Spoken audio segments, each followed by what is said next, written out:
everyone. It is 6:30 now, so we're just going to get things started. A few other folks might be trickling in during the presentation, but I think that we'll just get things started. So thank you all very much for coming. As I'm sure you already know, this is a meeting about a proposed medical marijuana facility here in Whitman. And we're here on behalf of Mission, Massachusetts, which is a nonprofit who is opening both medical cannabis cultivation facility as well as dispensaries here in Massachusetts.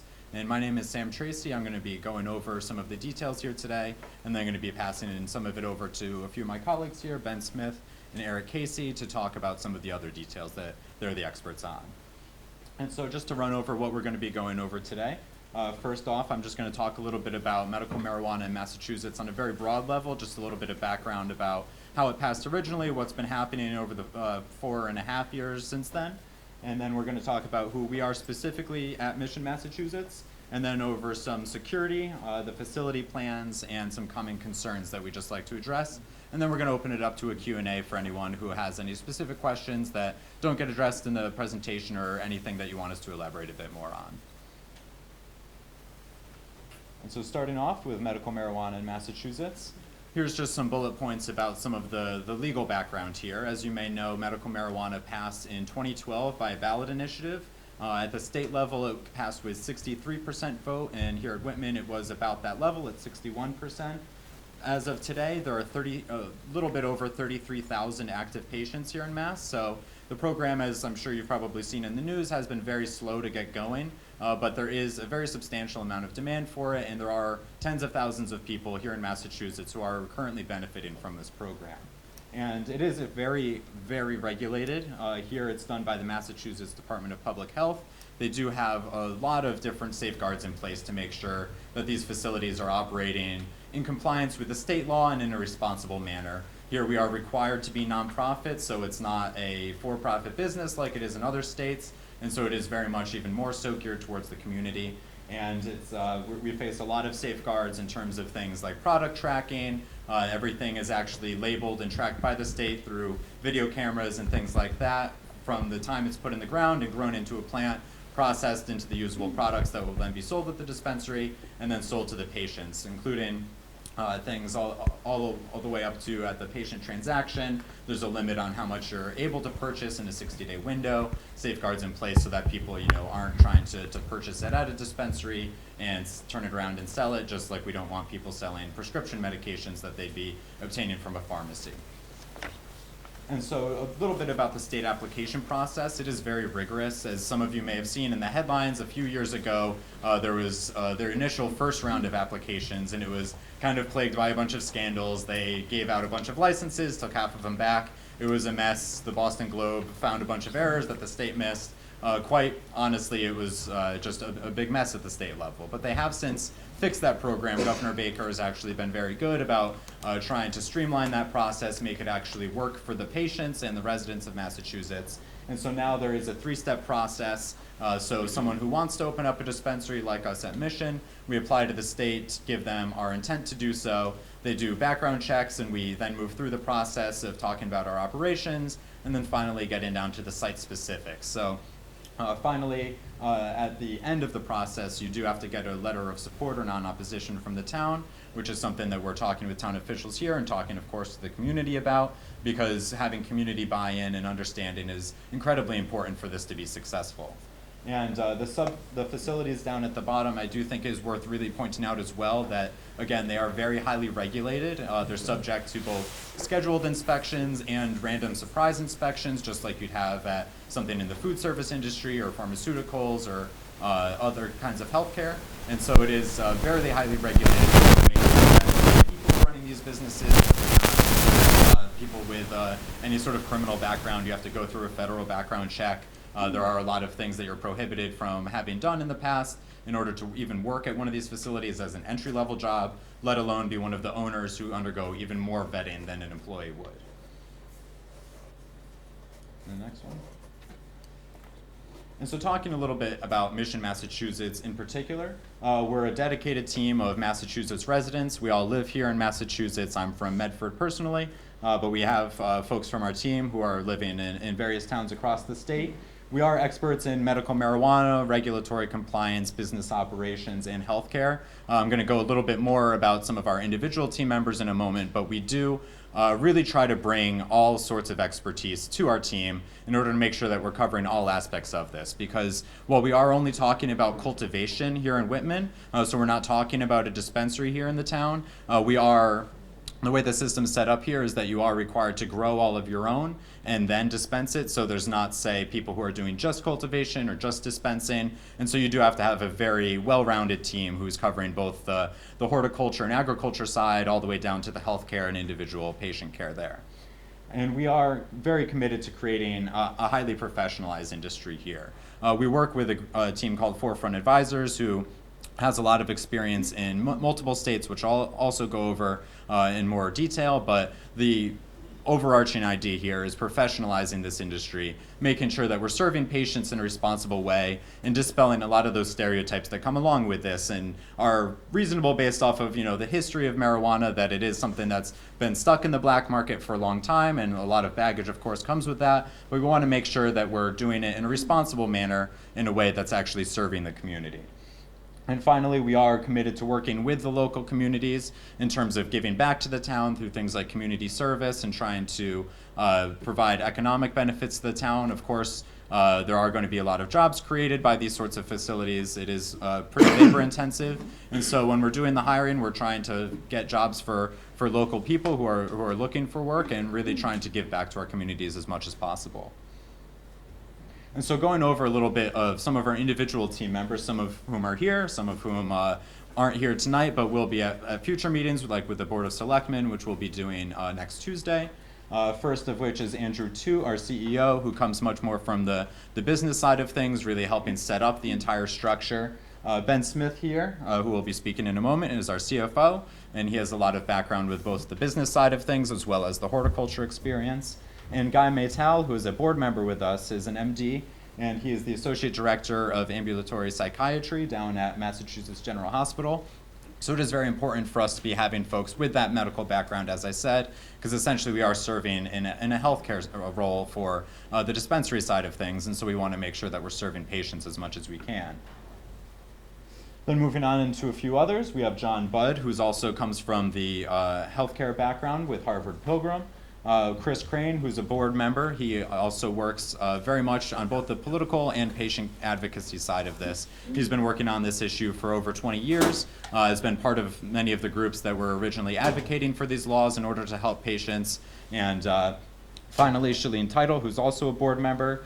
She's an attorney and is our regulatory and compliance lawyer, so she makes sure that the organization is staying strictly within the letter of all of the regulations and not straying from those one bit, as well as also serving the communities as well. She's a very large social justice advocate and has been working with a number of towns across the state in order to make sure that these facilities are actually giving back to their communities and that the benefits, economic and otherwise, are all actually spread out among the people and the employees and the residents of the towns that we'll be located in. And then finally, we also have Corey Ravelson, who's not here tonight, but will likely be at some future meetings, who's our general manager. He has a lot of experience working with these sorts of facilities in Colorado with some medical marijuana companies out there.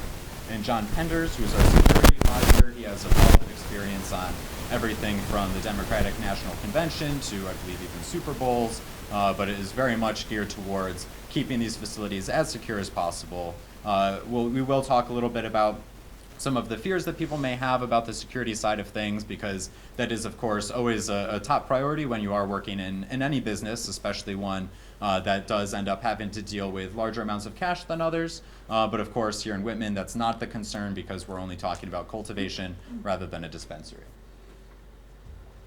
And so, as I mentioned, Forefront Advisors is the consulting firm that we're working with in order to make sure that we are running as much of a successful operation as possible. They've been around since 2011 and have an office here in Boston, Massachusetts, so also very much a local team.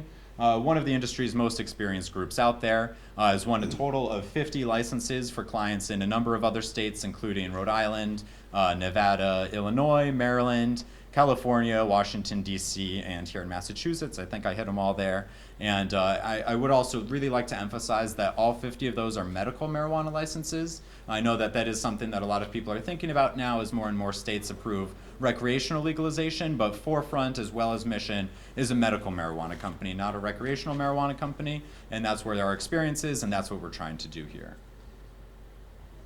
And finally, on the security side, as I said, John Penders is our expert here, but I'll just run over some quick points that he would have made if he was able to join us today.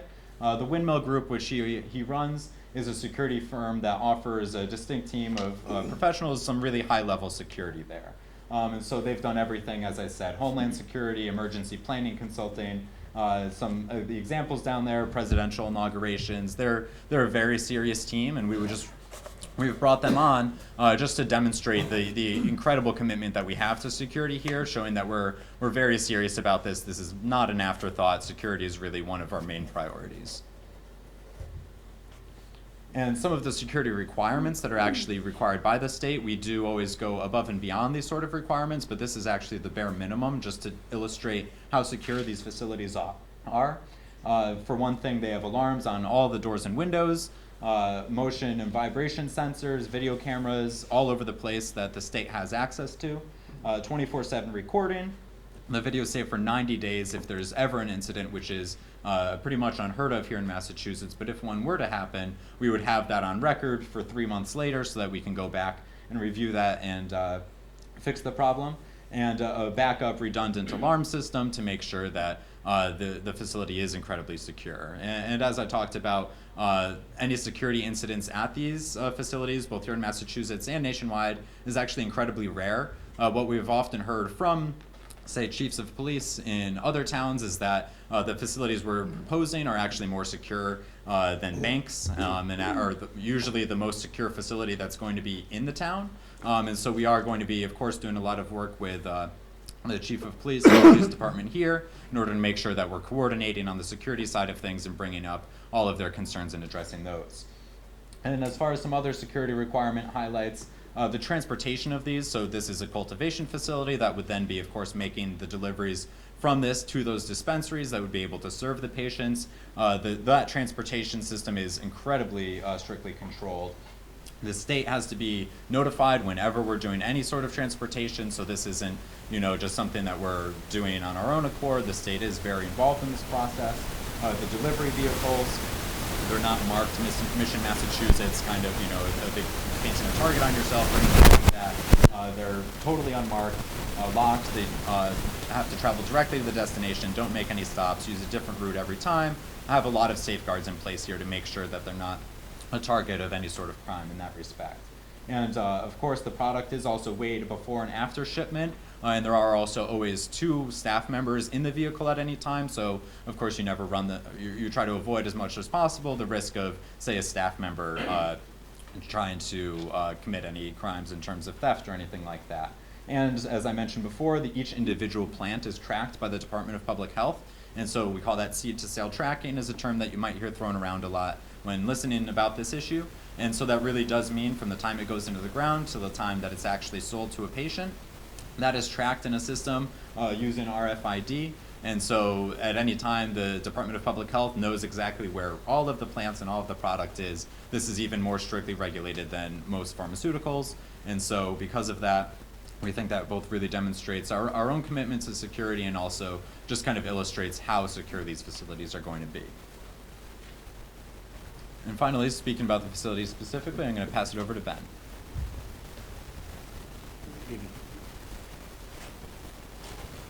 So the facility we're planning, our buildings will look like this.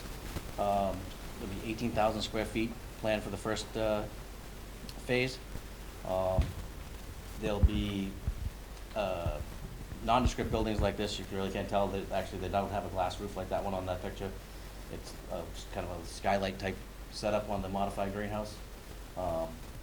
They're climate controlled, really heavy infrastructure build out for us. So if we do this, we're here for the long haul. We're not just going to move along. A couple of $1 million to put these facilities here. State of the art, climate controlled. Is trying to be as green as possible where we can as far as water recycling, using solar as much as we can to cut down on electrical use.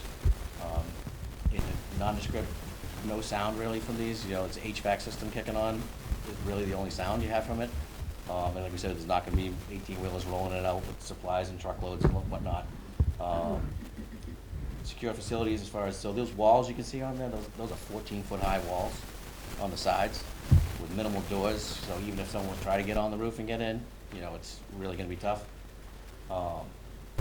These facilities are in use around the country. This one would be a hybridized one to Mass, as we know right now. And you know, the reason we want to look at these most efficient facilities is to become a viable business partner with Whitman. They're already building these in Bridgewater and all over the state. And you know, if we can get some kind of competitive edge by being greener, and when in a couple of years when the product becomes commoditized and prices come down from what they are now, a lot of these guys are going to be facing serious electrical bills, you know, like $30,000 a month. And you know, the way to compete with that is to have a facility that's not outdated like they have. So starting fresh, having you know, state of the art to get go. Pictures. Okay. So that was the facility. That's what's going to be located potentially down on Bedford Street. Good evening, everybody. My name is Eric. This part of the presentation is going to address some of the concerns we've already heard from residents about the facility. So we just want to proactively address some of the concerns people have had. So the biggest question we've had is what's in it for Whitman, which is a very good question. First off, there's going to be about 15 to 20 initial jobs. And this is actually one of the fastest growing new industries in the United States. Forbes just did an article about a new report that suggested that it's growing faster than the dot-com boom of the early 2000s. There's going to be a payment to the town that's on a yearly basis. There's also going to be a yearly basis payment to local charity. Property will still pay full property taxes. And we're also going to do community service as a company in Whitman. Now, a lot of people are concerned about Whitman's reputation as well. People worry that it's going to be known as a marijuana town, so I just wanted to clarify how far along we are already in the state and how many other towns have these facilities. As you can see, these are all the ones that have just been currently licensed. Many of these are already operating and cultivating medical marijuana. Some of these have already been licensed but have not begun cultivating. And none of these facilities have had any reported complaints or security breaches or anything like that since they began operating. This is a map of every community that so far has agreed to host a cultivation facility. So this is round one applicants that were successful, as well as towns and cities that have already signed host agreements and given a letter of support or non-opposition for a cultivation facility. As you can see, they're spread out all the way from Plymouth to Pittsfield and everywhere in between. So again, people are worried that Whitman's going to be known as a marijuana town. I assure you that Whitman will still be known as a place where chocolate chip cookies were invented and not known for its marijuana facility. These facilities already exist across the state. The address will not be listed any more than the state requires. It will not be displayed on our website. We won't be inviting patients to our facility or anything like that. They'll only be going to the dispensary locations to get their medicine. And it will operate really like any other manufacturing business in town. There will be trucks coming and going occasionally, and it will be like any other manufacturing industry, really. Now, crime is another. Excuse me. Yeah. What manufacturing industry do we have in Whitman? I'm not sure, but just in general. Okay, let me inform you. I've We'll only take been here a questions few at years. Oh, I'm sorry. Yeah. I came in 2 minutes. Okay, no worries. Yeah, we'll take questions at the end, but I I didn't- appreciate your concern. Okay. So crime is another concern that people often have. So we want to assure people that that's not the case. That these facilities really don't attract crime, just because they're not. Like anybody who pulls up to this facility will quickly realize that it's not a target that they want to approach. First of all, a 2012 study found that there was no connection between medical marijuana facilities and increase in crime in those areas around the facility. Compliance with security requirements is crucial for businesses like this. If you have an incident, your license is going to be under review. If you have multiple instances, the state will pull your license. And a cultivation facility has an even smaller security risk than a dispensary. There's no like cash on site. There's only a small amount of usable product on site at any time. some kind of scale product that wasn't ready to be used, and that's not do well once it's removed from its environment. There will be no public access, like you mentioned. There will be only employees and necessary visitors. And there's a lot of obvious security features like fencing, cameras, light towers that will show anybody who appears at the facility that it's not target member of the customer. We had a lot of concerns about question 4 to the recent ballot initiative that legalized adult use marijuana in the state. We just want to be clear with people that we approached Whitman long before the question 4 discussion started. We began the licensing process in June 2015. Question 4 has not altered our plans in any way, and again, this site will only be public. How did you happen to choose that from the beginning? Okay, yeah, I think we'll then touch on that. So next we go at the short discussion, a letter of non-opposition to the publication. Prior step.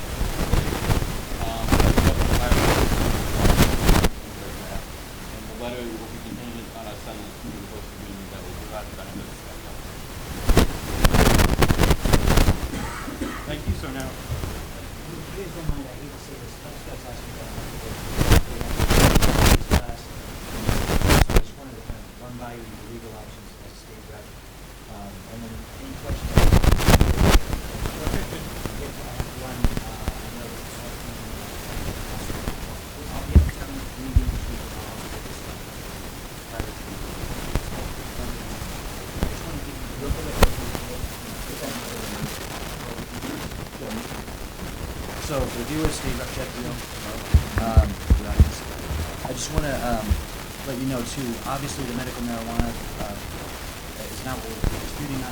Not medical marijuana laws. We are also the legislature is dealing with the enactment now of the recreational marijuana law. So the voters passed it. Governor Baker, as you probably saw, agreed with the legislature on putting a 6-month sort of hold on the law because the law doesn't fully spell out how we're going to deal with law enforcement issues like field testing, sobriety, and using marijuana, where some of the money is going to go in the state for taxation purposes. There's a lot of things that the ballot question didn't answer. We in the legislature now have to sort of fix or tweak to make sure we comply as best we can. In preparation for that, about a year or so ago, senators from the legislature went to Colorado, visited grow facilities, visited retail operations, visited a lot of law enforcement operations to try to get a gauge on how best to deal with the public voting in recreational marijuana. Okay, so that's the background to where we are now. And again, this is nothing about trying to stop any business from coming to into Whitman.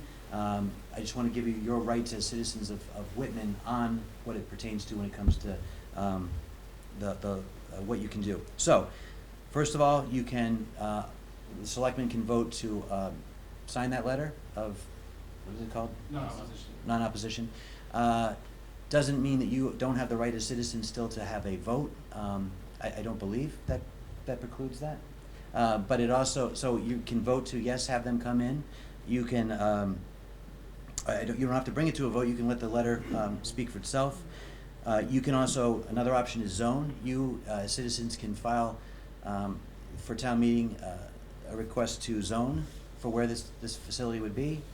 You have the right to put in a moratorium if you'd like, because again, we in the legislature have are asking for 6 months to fix the law, and then you could ask to do the moratorium so that when we're done, you can better adapt to what's going on. And then the last thing is, and I just checked with House Counsel, the lawyers that work in the legislature, you do have the right to oppose or not allow a grow or retail operation in the town. So those are. You're talking about recreational, not medical, right? We're talking about grow facilities in general.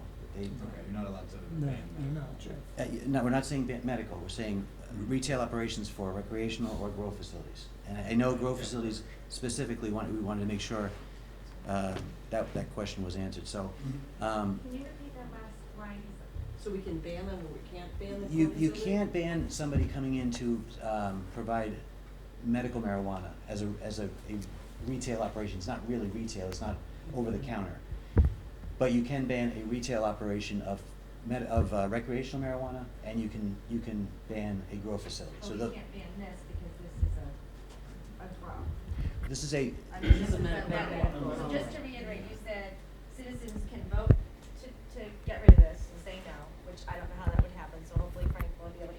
And this is where, again, what we're gonna be looking at as far as, you know, adapting the law, the recreational, my recommendation personally is that you ask either the selectmen to not sign the letter and allow us to revisit this once we've, in the legislature, have had a chance to address this, or allow it to go to town meeting for further discussion as well. I mean, that's just my personal opinion.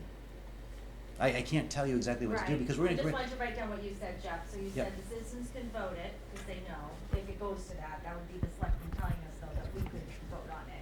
Cause they could vote on it, they could give you this letter right now and it would be all set, if I understand it properly, correct? Yes. So if that happens, then we're darn out of luck. But what you're saying is we could ask the selectmen if we could vote on it, we could file to rezone, so what it wouldn't be an area that they could throw this in, or we could ask for the moratorium, which I asked for at the last meeting, a moratorium, just to get our hands. To allow the legislature to clarify further. Well, that was before the legislature even asked for the moratorium. I asked for a moratorium because some other towns around us are doing that. So I just want to be clear, because I had asked this question at the last meeting, what as citizens can we do? Unfortunately, Mr. Lyman didn't have any answers for me, so that's why when you're giving me answers, I'm writing them down, because I want to understand very clearly what it is that we can do. So those are the three items. Right. Is that correct? Right, I mean, the town of, for example, I just will tell you one, the town of Westboro, for example, has gone the route of trying to zone to figure out how they're gonna handle restricting where they want these facilities to be. So rezone though, really, because it's already zoned for this? Well, Or, add a zoning specific to marijuana okay. and growing. And Frank, did you have something you were? Just a quick comment, and I, Would you like to speak at the microphone too? I spent half a day today meeting with our town council. As you know, some of you from our previous meeting, we asked council to review the questions that were raised and provide us with some direction. They have done some research. They are preparing an outline, which I hope to have Monday.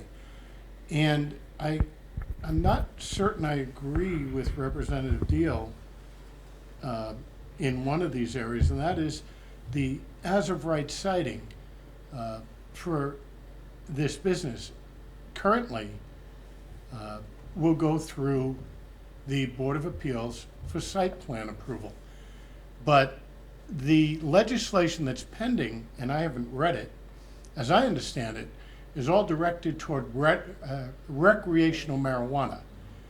This license application that's in Boston and the request to meet with us and discuss becoming an entity in our town is done under the medical marijuana provisions.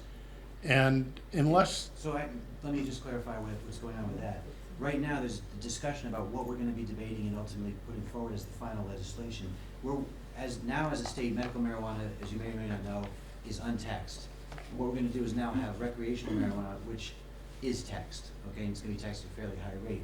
We are also in a gray area. We are considering potentially eliminating the medical marijuana if the manufacturing is going to ultimately produce a medical marijuana, not eliminating the allowance of getting medical marijuana, eliminating some of the state laws surrounding medical marijuana.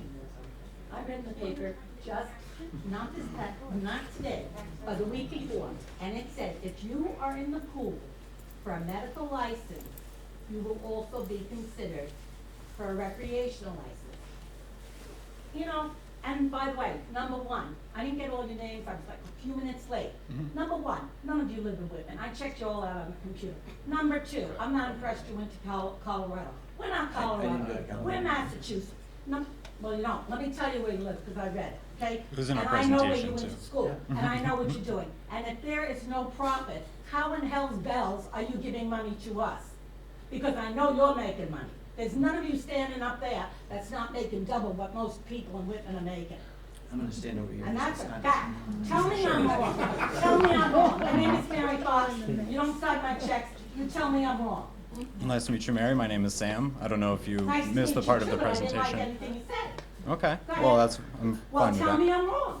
Okay, well, the situation here is that these are nonprofits, but what that means, I mean, it's similar to, you know, a hospital or a college, that people do still You still earn a make money. salary, but you just still don't, But you how aren't are making a giving us profit. money back if you're not making a profit? So there's something called the community host agreement, in which we make an agreement with the town in order to operate here, that there is a payment from the dispensary or the cultivation facility. But you said you're not gonna be taxed on medical. So it's not a tax. So this is something, payment in lieu of taxes. It's the same way that they No. work with hospitals and universities. This is the legal way that it works, and this is what every town does, and it And will you know bring something? tens of I don't thousands, if not. understand. You know, they're not telling you everything that happened here in Whitman. I'm This sorry, lady, I'm Jeff Deal from Whitman. this lady that, I think you're at the meeting. I keyed in on channel 12 and I see a room full at the upper room, the upper level, down at the town hall, where there's usually 3 or 4 people. I was one of them once there. And this lady stood up and was denied 3 times when asked, what could we do as people? I expect our town to represent us. I thought this was a democracy, not a takeover by 4 men on the selectmen and on the board. I don't come from here. I obviously have an accent. Yes, I'm from New York and proud of it. The bottom line is this, okay? I know what I know. Tell me the money we're getting. I want hard facts. All this does not impress me. This is like that, my kids could have done that in the library in Brooklyn. You know, give you a slide presentation. I want the real deal. I want numbers. How much money are we getting? Mary? So the numbers would be negotiated with the No. town as part of that community host agreement, and will be No. just, Ma'am, if- That's Before how- you come in here, see, you want us to give you a carte blanche, build. that's come not, in. no. Excuse me. So I'm as so it's- sorry. That's all right. Mary, Andrea Rounds, Library Director. I know who you are. This wall is shared with the children's room, so I would just ask that voices be Library calm voices. and library voices. I am a librarian. Because there are, I know, and you know how noise travels across this wall in particular, and that is the children's room. Well, I don't have a mic. So I would just, Go ahead. Yeah, yeah, just thank you. And like I said, if people can, thank you, and if people can also give Frank or some selectmen, notes on this, but what I'm trying to let you know is, the legislature is in a strange position again. It's a I was mess. just- It's a mess. It's a mess. And I It's was a just mess. meeting with Governor Let's call it Baker, what it is. Governor Baker on Tuesday. Yeah. We are talking about trying to figure out reworking the medical portion of the law, because this complicates it greatly, and trying to figure out what the town's rights are. I'm just trying to tell you that legal counsel advised me today, grow facilities can be prevented by the town. Again, I'm sure you challenge that, but we can certainly work, with town council to try to figure out, you know, what the exact situation is with this. Town can work with legal counsel from the House and Senate to try to provide what their rights are, and I think, again, on Tuesday, we can continue to talk about this at the selectmen's meeting. Okay? All right, well, thank you very much, and I appreciate you guys' presentation. Thank you. And so, just to clear up some confusion here, I believe the state representative and a few other people seem to be confused about the difference between the medical and the recreational programs. And while, of course, they are still both marijuana, so it's easy to conflate the two, they are two completely, legally speaking, two completely different programs. One is over 4 years old, passed in 2012 by ballot initiative. One just passed this November, as I'm sure everyone already knows, and that was by a much slimmer margin. That still has a lot of stuff to get figured out. That's probably, as was mentioned, they passed a 6-month delay, so at the very earliest, that's going to start in July of 2018. To be quite honest, it took us about 3 years for any medical dispensaries to open, so I think that will probably be delayed another year, if not more, and so because of that, I do want to say that there's going to be a much longer delay on the recreational side, and that's not what we're talking about here tonight. I know that that's a issue that is a lot more controversial than the medical side of things, and also for one point of clarification, then I'll bring it back to questions, is that on the medical side of things, towns are actually prohibited from entirely banning medical marijuana. The reason being just because it has been passed at the state level, and we want to make sure that patient access is still possible, and so they don't allow that sort of ban to happen. There are, of course, you're able to zone it and put in moratoriums to give you time to put the zoning in place, that sort of thing, but an outright ban is not legal. That's something from the Attorney General's office. On the recreational side, that is allowed to be banned by towns, and that's something that you can bring to a town-wide vote. You can have a vote if it's just a simple majority says we do want to ban recreational marijuana dispensaries, cultivation facilities, what have you. That's something that the town is fully within its rights to do. And quite honestly, that's something that this would not affect this facility either way, so if that is something you feel passionate about, I highly recommend, of course, meeting with your local representatives and working on that issue, but as far as the medical side of things, that wouldn't be impacted here. And so I do want to bring it back to questions. I see one in the back, and then I'll just kind of call on folks.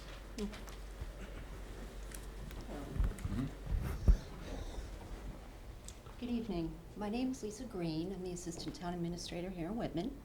And just a couple of things that I want to say. First of all, oh, sorry. You have to speak up. Just speak up. That's not I'm not understood. good at speaking up, so unfortunately. Please keep in mind, okay, we are not speaking about recreational marijuana. Please remove that, anything that has to do with that word from your minds. This is medical marijuana. And I have a Very question. condescending. I have a question. I just have a question. How many of you folks drink coffee? Coffee? Coffee? Okay. Coffee is made of caffeine. Caffeine is an herb, which they put in the coffee. How about smoking? Tobacco, another herb they use to make cigarettes. Beer. They use hops to make beer. People use these different kinds of herbs in different ways.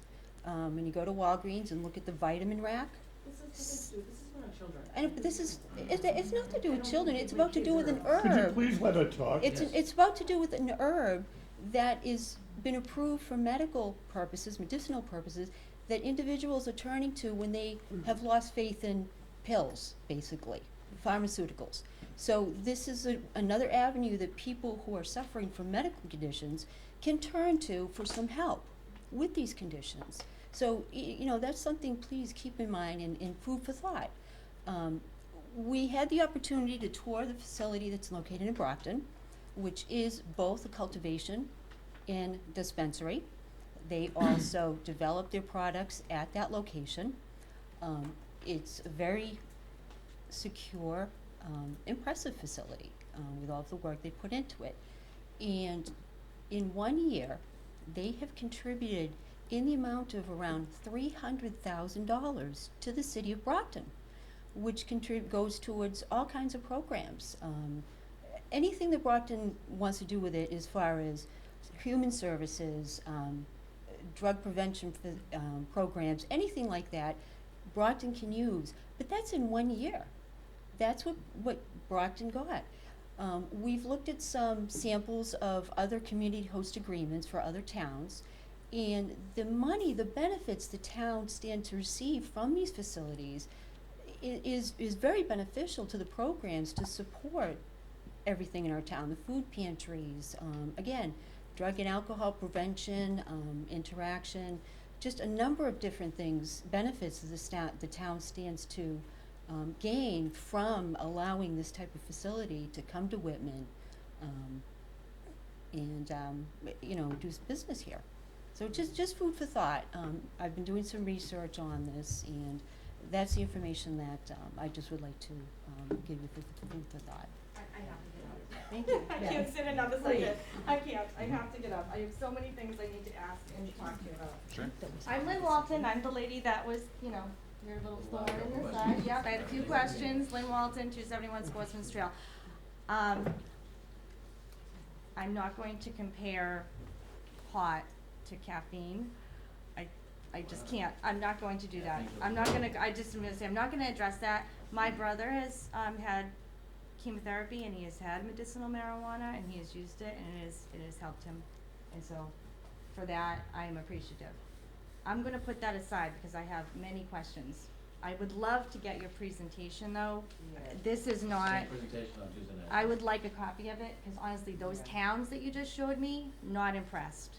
If you could pop that back up, Brockton, Brookline? I just wrote down a couple, Bullet, Brookline. I saw Lowell, Webster, Brockton, so, I'd like to see that again though, like before we come back to town, I would really like to see that whole, I would love to have a copy of that, I think.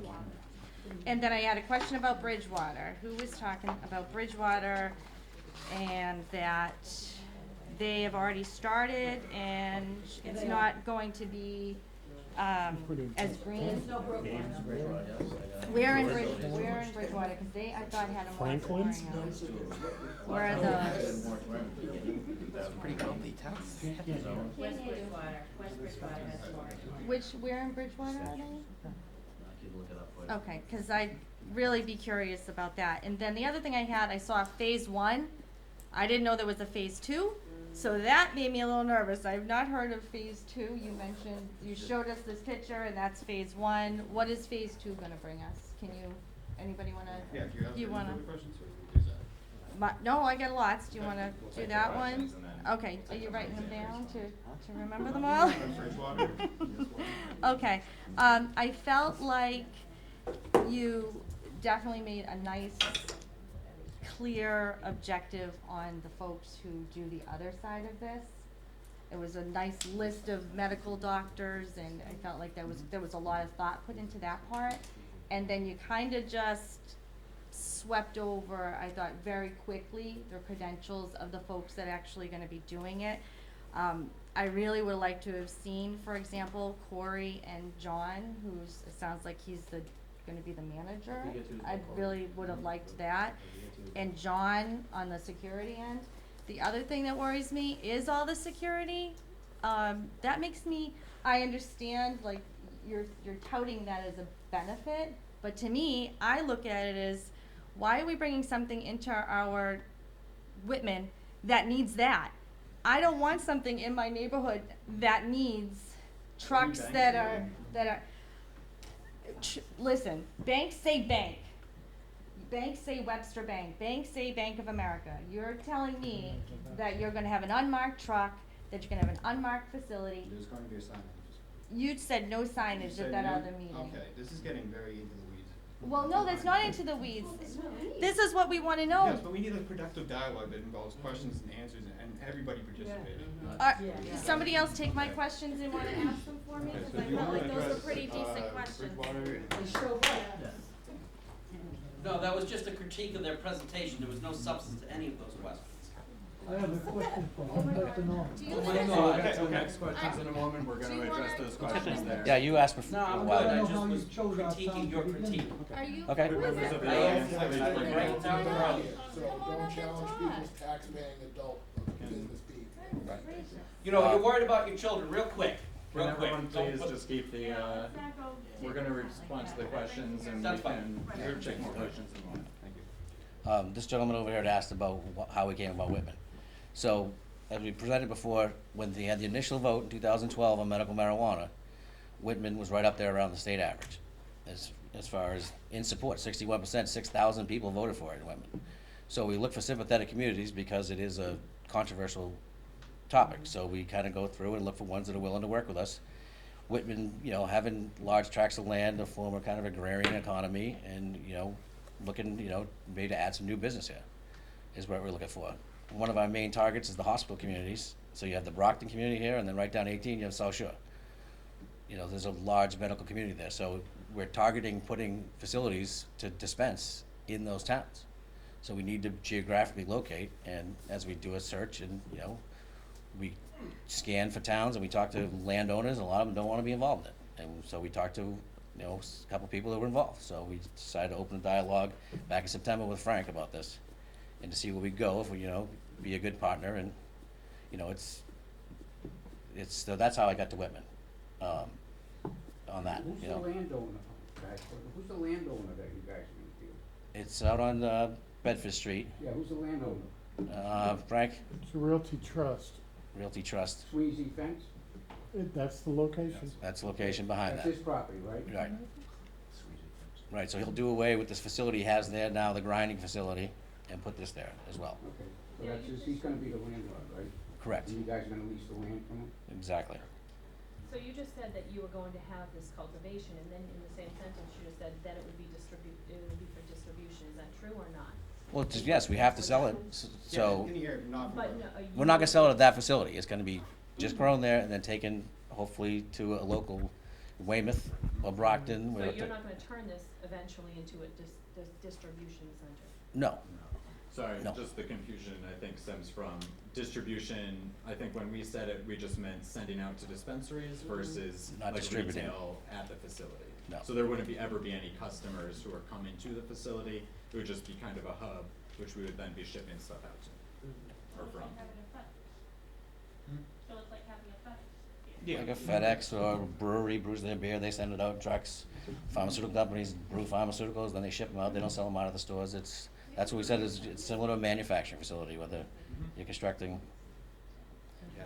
And if I And- could also hit on just one other concern that was brought up about the security angle of it, and I do definitely hear where you're coming from there, Yeah. because and it is kind of a strange It's situation. unwelcoming to Yeah. have a building that has nothing on it, where I guess now there is a sign, but originally at the last Mhm. meeting, you said no signage at all.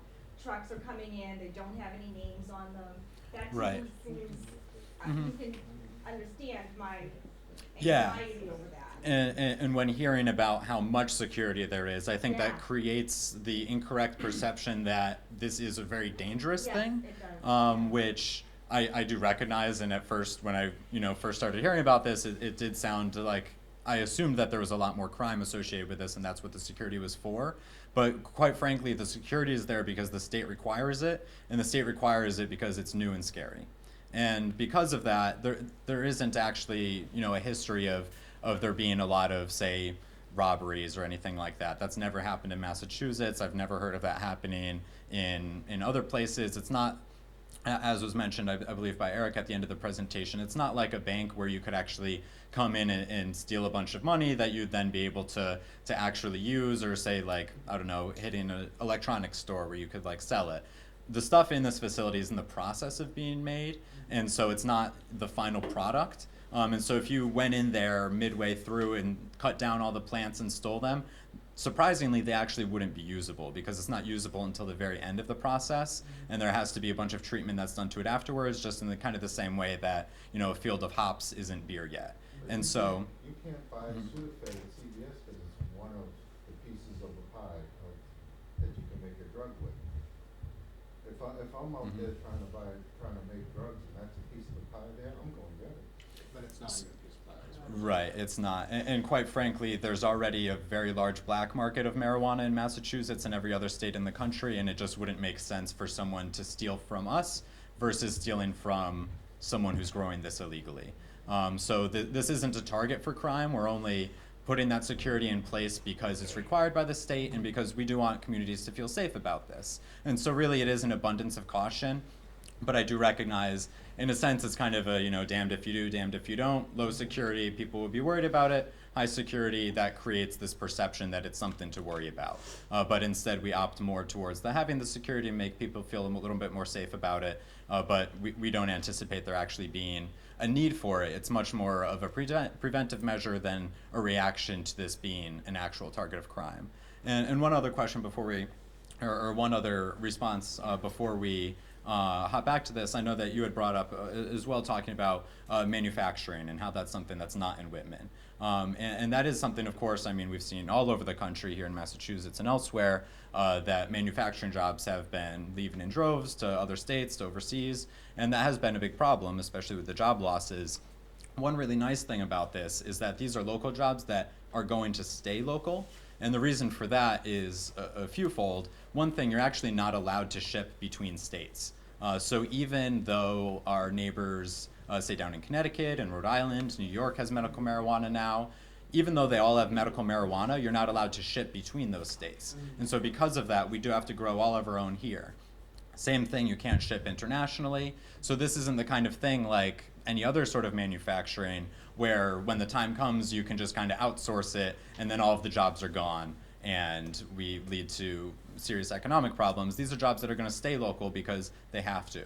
And so when we're making this kind of investment in the town, we're really making a large investment here, and one that we're aiming to stay here. And so we're trying to create these local jobs, which, unlike essentially every other manufacturing job, must stay local. And so we're going to have a much more long-term relationship than you'd have with essentially any other kind of manufacturer out there. And so I would be happy to address other questions that folks would have. I know I see a hand here, and then I'll circle around.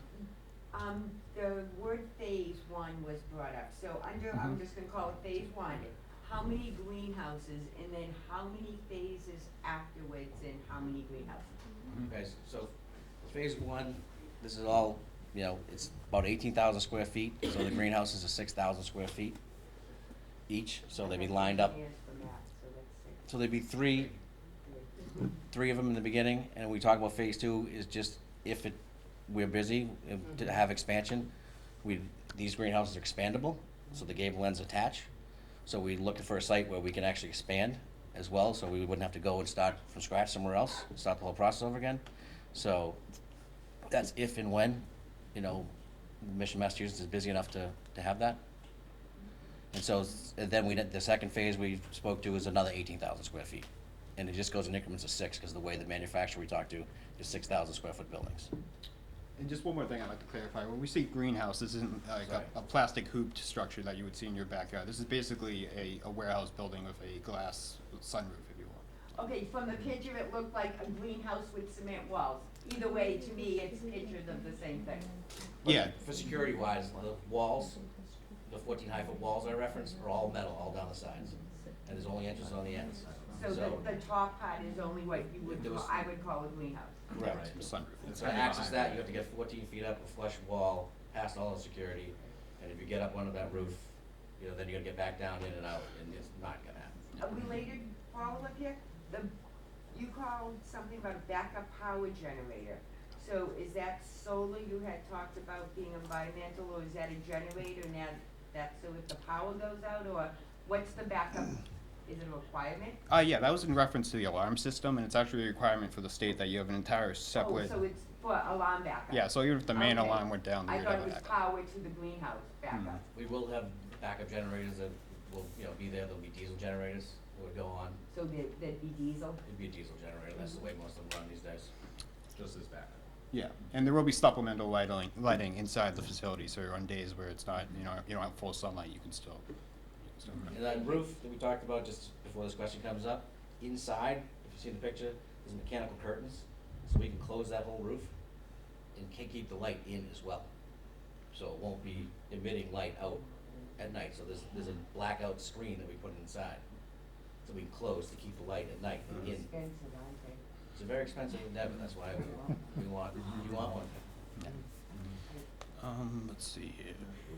You met? Yes, as I understand what you presented is you want to build a facility in Whitman Mm-hmm. that will provide medical marijuana to dispensaries. Correct. Local, or does it around the state? Around the state. Yeah, they would all be in the Legally, state. we can Okay. Yeah. How far back from the street would this building be? 200 feet. 200 feet back from Route 18. How big roughly is 200? That's about 2/3 of a football field, if you And will. the room from like that wall to, That's probably 40 feet to the back, so it's. Yeah, Four so inches. it's Okay. 5 or 6 of these rooms. Yeah. And your initial building was what? 18,000 square feet? I'm sorry, 18,000. 18,000 with the possible Expansion for another 18, Okay, thank you. couple years. Yes, sir. Ken Skogman, now you mentioned, I thought I read where the building is contained, there'll be no odors, everything's inside ventilation. Now you just mentioned that there's gonna be openings for light coming in. Is that, the building gonna be open on the roof to do that? So there'll be scrubbers on those exhaust vents. So we have charcoal scrubbers for the odor inside. And if that's not enough, there's on the, where the windows open, there's a spray system of, it's an essential oil that acts almost like a Febreze. So it traps the odor inside the building, the molecules bind, and therefore they drop, and they can't get airborne, and therefore be olfactory, so you can smell it. So that's a technology that wasn't even invented for this business. It's actually from the poultry and pork business, because those are really smelly, and it's for waste management. You know, other businesses that require these kind of things that usually also pay towns a burden, you know, kind of a host agreement to be there because of the noxious odors they create. This is nothing like that. You know, you will not, you know, smell it at all. 200 feet from the road would be. 200 feet from the road, there's a natural forest buffer behind it. Yes. And again, we haven't sited on the lot because we haven't got this far, but we can move, you know, we could move it further from the road if we wanted. And one other question, you considered Whitman because of the way we voted, maybe the town is not poor, but maybe middle class to accept the facility. I know you live in Hingham. Why isn't Hingham a host community? I was looking to hang it for retail. Yeah, no, why is it a host community? Not for us, no. And they have zoned it, though. They've zoned medical marijuana for it, up behind Derby shops and up in that area. For retail? For, if you wanna cultivate there, but cultivation, those buildings back there are outrageous, so. Well, there are other places in Hingham, I'm sure, in 3A, and I'm just curious why. No, they zoned, so they were proactive and they zoned a medical marijuana overlay zone. And it's, up behind Derby Street, you have those industrial parks in there as well. And, you know, they have a distillery back there and the guy who owns the majority of the land, you know, right at this point doesn't want it yet. I have been in those discussions as well, you know, in Weymouth, and, Norwell already signed a letter, Rockland signed a letter, Rockland I might have signed two, Bridgewater, so as I'm in this community, I wanna be close to South Shore Hospital. It's, you know, I'm in active discussions with Weymouth to dispense there, so I need a facility to be close to that. So, I know someone earlier mentioned that about factories, and Whitman did originally have 4 large factories, one on Myrtle Ave, one on, I believe it is, Beulah, or Washington. Washington is still in use as a tack factory. There was one over by the railroad, and there was one that's now the Shoelock condominium. However, due to jobs outsourcing, we only have the tack factory left currently, but there is still factory jobs in Whitman. I know, excuse me, I was the one who said manufacturing was news to me. Yeah, shoes, now it's condominiums. This, I do not consider even the same thing, certainly not as FedEx. See, there's a lot of mixed, lingo here, and it's not that we're confused. We're not confused about medicinal and recreational, and now I wanna get down to the nitty-gritty on medicinal. You're saying it's convenient to be located here because you're near 2 hospitals, South Shore and Brockton, neither of which is that large, much larger hospitals near and around Boston. So let me guess, you're gonna drive the truck, you're gonna manufacture here, and drive the trucks, unmarked, et cetera, 24/7, I would guess, down, oh, really, we're not. Quite frankly, this is only allowed to service 3 dispensaries, so it's not, say, a giant hub that's gonna be servicing dozens or hundreds. So because it's pretty small volume in that sense, so it would be a handful of shipments per week. It wouldn't be, you know, hundreds or something like that. Where's the other 3rd dispensary? Potentially, what other hospital? Well, we're still in the process of negotiating this with other See, towns. that's the problem here. There don't seem to be any hard answers for a lot of the questions people have here. It's because this is still in the planning phases, and we're in the middle of the planning phase, and so we are. I didn't get that impression. In fact, when I tuned in December 12th to the meeting, had this lady not got up and spoke, I had the impression it was a done deal. And even in the presentation opening, the discussions were in November, okay, or in June or something, long before even people in Whitman heard anything about it. Now, to me, government has to have good communication with its constituents and people, and you're gonna have a little bit of a rocky road here, because the bottom line is, we were not in, and we should be all in, not just the 4 selectmen or whatever. Now I can see the police chief wants to speak. And how do I know these people? Because I'm one of the 3 people that's generally at meetings. They give a monthly report, and I'm there to complain about something else. Except that meeting I missed, the other lady was there. This is a disgrace, okay? And even tonight, even during dinner, not good. Thank you. You're welcome. So, there's a bunch of things going on here that are going through my mind. One of the things, by this law being passed, now, absent being the landlord, if you have renters, you can tell your renters they can't grow marijuana in your apartment that you own. But all of you who own a home right now and have 2 adults there, you can grow 12 plants right now in your home. That's the issue for me, not this, okay? I went to the place in Brockton. The place in Brockton, not only is it run well, secure, it's a business. Whether we like it or we don't, the voters have spoken, and this has been legalized, so we have to deal with it. The bottom line is when going to the Brockton facility, because I want to see too. I'm from Missouri on a lot of things. I'm the show me state. Show me, prove it to me. They took us in there, and their operation is about growing the marijuana to distribute for medical purposes, and that's what they do.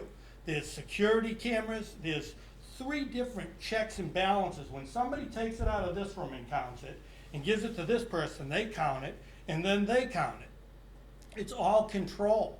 It's all medical marijuana based. The average age is 50 to 60 years old of people going over there to get medical marijuana. I just happened to run into a guy over there who was getting it, who I used to play softball with. And you know, we had a laugh about it, because he's like, hey, what are you doing here? And it's, you know, it's one of those things that it's here. We can kick this around. It's just like for those people who didn't want Trump as president, but he is. You know, you might not like it, but he is. So we have to figure out a way to make it work. And that's all this is. But this place here, and what I spoke about, and what I'm dead against, and what I'll continue to be dead against, is us becoming a retail community. Selling it in stores, selling it to, I don't care who it's to, that part of it. You heard your legislator up here. Let me tell you something. He didn't have the answers either, because they didn't have the answers when this got passed. That's why it's on a 6-month timeout. Okay, and the moratorium, no, that doesn't work. The most direct way to stop retail sales in this community is by a vote on our annual election. That will shut it down. I can assure you, okay? The legislature, when this went in, all of a sudden now it's like, oh, now what do we do? There's no, everybody knows 0.08 is you're presumed to be under the influence of alcohol. Everybody knows that. What is it for the THC level in your body that you're under the influence? Nobody knows. But we all know there are people they're talking about, well, this person crashed and killed this person. Well, they had THC. Well, they had, it's a mess. It's a mess. It's a nightmare for us. It's a nightmare for every law enforcement person that has to deal with this, okay? These people, and then the other thing is I'm hearing like Hingham and this. If you want to buy a house in Hingham, it's probably $800,000 or $900,000 is the average. You want to buy a house in Whitman, it's $400,000. You buy it where you want to buy it. You can't punish people for finding a place where it works for them numbers-wise. It's a business. It's a business. In Brockton, if you went by this, you've probably driven by it. It's on West Chestnut Street, headed out to where Pasta Bene is and White's Bakery. You wouldn't even know it's there. Yeah. You wouldn't even know it's there. Are we going to become a marijuana capital because these people have a business and they're distributing the medical marijuana that people need? No. Could we become that if we're letting 7-Eleven and Cumberland Farms sell marijuana out of the store? Yeah, I think we could. Do I like that stuff? No, I don't. I wish we never passed the legalization of marijuana, but we did. In law enforcement, none of us wanted it, but you know what? I'm smart enough to know I'm going to have to get on the bus and ride it or get run over by it because it's here. So I would rather work with them than against them. Everything that they have done has been professional. They're not going around anybody. You know, I understand some of you may not agree with what I'm saying. You don't have to like what I'm saying, but I'm trying to give you the honest answer. I spoke up when Representative Deal was here. I said it's a mess, because it is. It's not a mess because of you or because of me. It's a mess because of the legislature. I like Mr. Deal, but that's a fact. That this is on the legislature, because this is, by passing this the way they did, was like a parachute that opens on the first bounce. It doesn't do any of us any good. And now we're scrambling to fix it. So, put it off on a moratorium and wait. Well, you know what? And I said this at the meeting before. I said, you're going to have people in this state that when they're told they're going to put this off for 6 months, they're going to want to sue. Because they're going to say, hey, we voted, we passed it, you have to let me have my marijuana. And they're talking about doing that, bringing lawsuits now. I mean, it's a mess. It's a mess. But based on what I've seen, over in Brockton, the checks and balances that are there, the way that they, and by the way, too, nonprofit. So nonprofit means they cannot show like a profit. Yeah, somebody could get $200,000 a year, $300,000 a year, but they also can reinvest in their business. They can reinvest. They can also donate. They can donate to different programs in the community. They are allowed to do that. So that's a viable thing. They donate to the to the Mayor's Opioid Overdose Coalition over there. It's important to form partnerships, especially with what we're dealing with, in our communities. So, when it comes down to this type of facility, and I specifically asked the guy over there, I said, can you even meet the demands medically? And he said, no, we can't. We're close, but we can't. And I said, well, how much do you make a month? Like about, and this is nonprofit. This is almost like $1 million a month thing that goes in. But they have a $65,000 electric bill a month. Like there's a lot of other things that and just the hydroponics and the way things move and the watering. I mean, they took us through the whole thing. I'm telling you, it was involved. It was eye-opening. When I left there, I felt a lot better about what type of facility it was. Like I said, if you rode by there, you wouldn't even know that it was there. So I don't feel that that these gentlemen, because they found a place, that's capitalism is what it is. I mean, you find a place, you get a business, you try to make money. In this case, yeah, it's a nonprofit, but they're still trying to make their place a business opportunity for them. So Whitman, I say, why not Whitman? I mean, Brookline, maybe some of the towns you might not like there are cities, but, and as far as having a landlord or whoever it is that they're paying, that's somebody that's gonna benefit from that, but somebody's gonna benefit somewhere from it. So it's not like anything's being done underhanded or illegal, at least unless somebody can tell me something different. I've never heard of that, so. So I at least just wanted to bring that up, so. All right, thanks. Well, I have another question. When you said medical, and a patient who has pain beyond control of regular drugs or what have you, who writes that prescription? The specialist, the doctor, only? Yeah, so this. Not a nurse practitioner or anybody else? Right, so the way that system's set up is that their doctor has to give the recommendation. Now, my next question. They then go to the hospital or go to you. How does that work to get marijuana? So they go to the dispensary. So once we have dispensaries that would be open. I'm not clear on that. It's like more like a pharmacy than a hospital. So it's a standalone store that's directly for medical marijuana, and people would go there to essentially fill their prescription, basically. And on average, let's say, I'm not that familiar with marijuana, but let's say they get an ounce per day. Who pays for those prescriptions? So they do. An ounce per day is They much. pay through their insurance. No, so that's one of the problems here, is that because of the federal situation, that insurance actually doesn't cover medical marijuana, so it is out of pocket, but the dispensaries typically, and ours especially, do have discounts for people who are in Medicare, hardship. Medicaid. Exactly. Now, So we but use that's those public, programs as a no, that's proxy. the taxpayers paying that. No, it doesn't come out of Medicare or Medicaid. Essentially, if someone comes to us, You and just said Medicaid would pay for it. yeah, let me explain. So if someone comes to us, we have our own discount program where we give them reduced price medical marijuana. And instead of saying, okay, bring us all of your taxes and we're gonna figure out what level you qualify for, we use things like Medicare as kind of an easy way to tell if someone meets certain barriers. So if someone is on Medicare, they've already met a lot of, essentially proven that they are in economic hardship. And so we use that as evidence enough. So rather than us, requiring people to give us all of their documents, because that would be a messy process. So in other words, they're not gonna pay for this? I'm sorry? In other words, the patient is not paying for it, except out of pocket, those few that would fall into. So the patient does pay for it, but there are discounts for people who need it. So what are we talking about for the average prescription in a week or a month?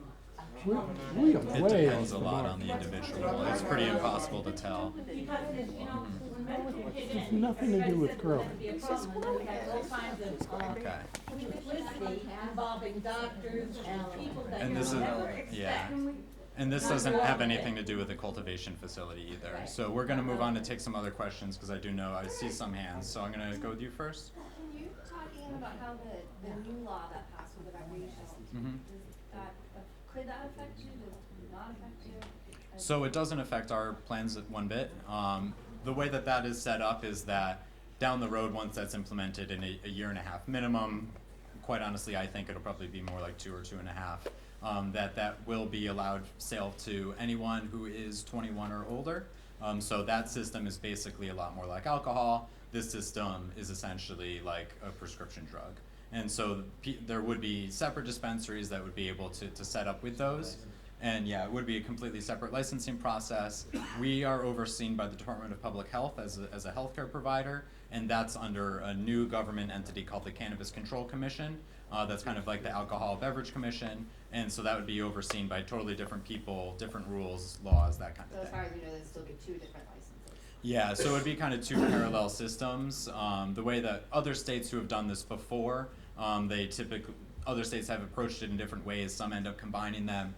Don't want to get in the weeds here, but I think that that's a bad idea. I think that medical should be treated differently, and so I anticipate that's how it'll continue here.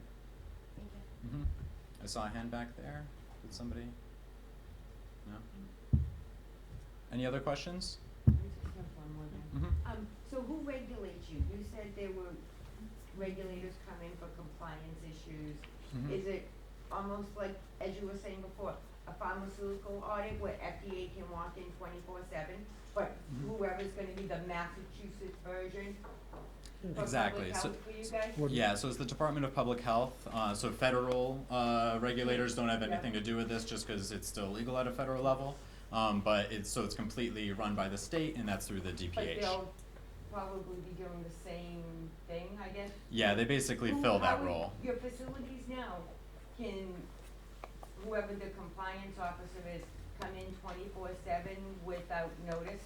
Say Yeah, they- there's surprise checkups. Yep. Yeah, Now, so are and you cameras guys that they get can on a access. list, or is it quarterly? Is there any state mandate yet at how many times surprise audits you're supposed to have? Cause under device, we have, every 3 years, FDA has to surprise audit us.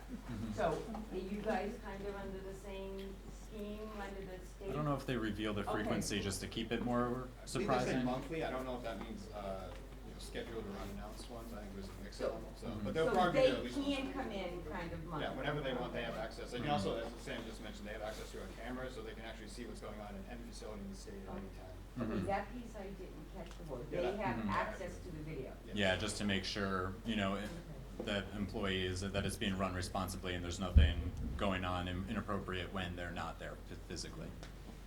Can I Any ask other a question? Mhm. How many are actually up and running at this current time, or are all of those areas in proposal? So there's 9 dispensaries that are So currently nine open out across of the state. How many that have been proposed, or that you guys, people are planning like you are? It's probably what, like 100? 175 that are in the pipeline? They're somewhere in the application process, so that means 175 initial applications have been submitted. Some groups, for whatever reason, didn't qualify, so they haven't moved on. So I'm not sure how many, what's called provisional certificate of registration, which is kind of your first signal you pass the state requirements, and now you're working with open. I think there's around 70 groups that are at that stage, but even those groups might not all open if they don't have funding or things like that, so.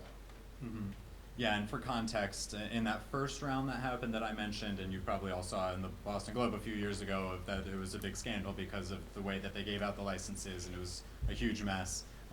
That originally gave out, I believe, 15 licenses, and still only about half of those are open. So it is a very long process for getting open, but all of the ones that currently that 9 came from that first group, and now there's kind of a second wave.